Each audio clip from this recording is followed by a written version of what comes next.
It's wacky revolutions, wacky revolution races, wacky races.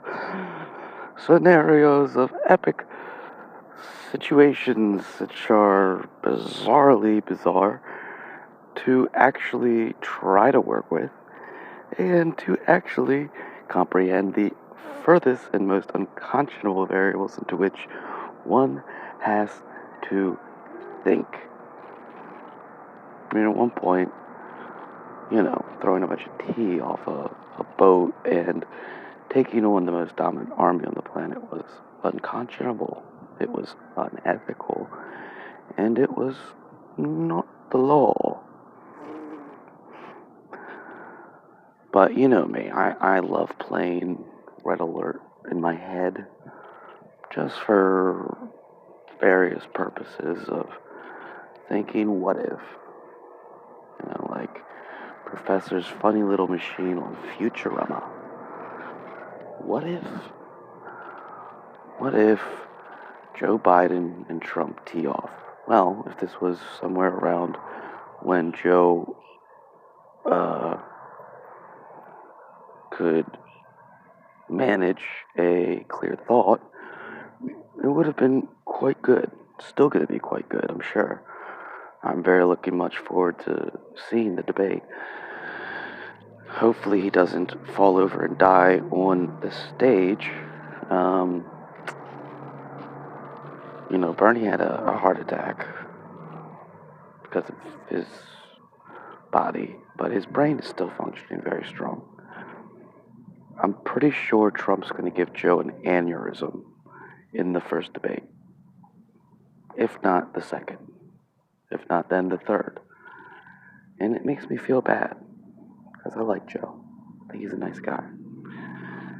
And frankly, I'm open to the possibility, like in the Civil War, these 5 women are a bunch of fibbing seducers from the South, if you really want to bring things into that context at this time, who were employed like secret female pussies, like Pussycat or Octopussy, in some sort of, I don't know, American inner espionage during the only time in which it actually went to war with itself in literal terms.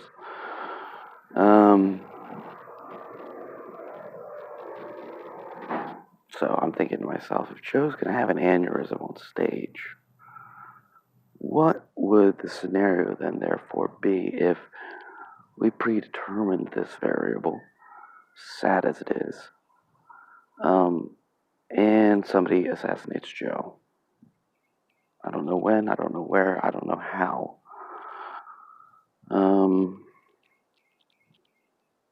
Obviously, at that point, Bernie Sanders would be the one taking on Donald Trump and hopefully not repeat that into which I believe is going to happen to Joe, because it was a physical thing, not a mental thing at this point. But anyways, what would happen? What if Bernie Sanders takes on Trump? Well, he would be able to reinforce any and every basic concept into which he's always said, which is what he's always done, and really not have too challenging a variable debate, because there is no debate. As a nation, can only conscionably vindicate and validate here, now, and why the United States has to have a interstate revolution into itself. Is it going to be the minority communist governing body, or is it going to do what it was supposed to do and become one of many given democratic voices in the UN for human rights and overall trade agreements across the globe? Wow, utilizing a different ideology, democratically still, in the political forefront of its own nation, to ensure that no matter how the global trade goes, things relating to health, education, protection, defense, in literal terms, become what and to how it's right is critical. So, I don't know. It's hard to tell if these people don't believe in that or they don't believe it's yet time for that.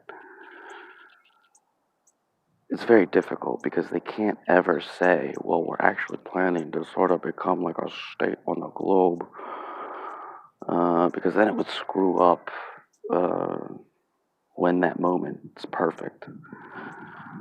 So, what's in or out of their heads is difficult to discern, but rationalizing what's variably conscionable is very difficult. If we get 4 more years of Trump, clearly there's going to be an anarchy. Clearly there's going to be a calamity. Clearly there's going to be a lot of splaining to do. If we get Bernie, we get to do what England did in World War II and gracefully exit the superpower stage. Now, most people will say, well, we never won another world war, neither do I. But we never want a communist minority governing entity controlling through a army a variable construct into which it dictates an authoritatively, vision for people with many different diverse divisions of vision. So, in my personal opinion, I do believe it this time. Even though we've had a very short run, we've also done quite a bit. And it's not about playing who's got the longest run or who's got the biggest something or other, but it's time. Because if it's not, it's going to be hell on earth. So, in my opinion, personally, the simulation unto which Joe is assassinated somewhere in the next month, and Bernie Sanders takes on ensuring the variable validation of coming from nothing, is ensuring people are educated and medically, healthily, in a holistic fashion, which involves eating well and utilizing modern supplements appropriately, first and foremost, before any chemicals from any chemist come into play for mental health circumstances into which have been induced environmentally, not through DNA and or a corrosion of any heretical variable, in my opinion, pejoratively. The smarter you are, the more rational you are, the more wisdom and experience you suck out of books, learn from your family, learn from your friends, learn from your society, and the better you supply your body with sustenance, the less you're going to have to depend on all these scientific patents to vindicate and validate why you are a emotionally pathological loser who needs to become a human battery for a psychological industry which really is not supposed to be putting itself out there in the manner into which it is, unfortunately placing us under a circumstance which is more guinea pig like to the mental health industry, sadly enough. So, again, Bernie is not fighting for free everything. He's fighting for free our children, free our country, free our education and health from a profitable structure unto which needs not any competitive, rational variable to produce better products. There are tons of intellectuals out there for an adequate well-paid wage, who don't need to be billionaires, don't care to be billionaires, and will produce more intelligent things by not seeking to be a billionaire. And that works. So, what do you think, guys? Should we become a real democracy? Should the globe become a real democracy? Should the variables which create a profitable and competitive structure for wanted items and a less profitable venture for necessitative variables into which one can actually rise out of the lower class in America? Who knows? Time will tell.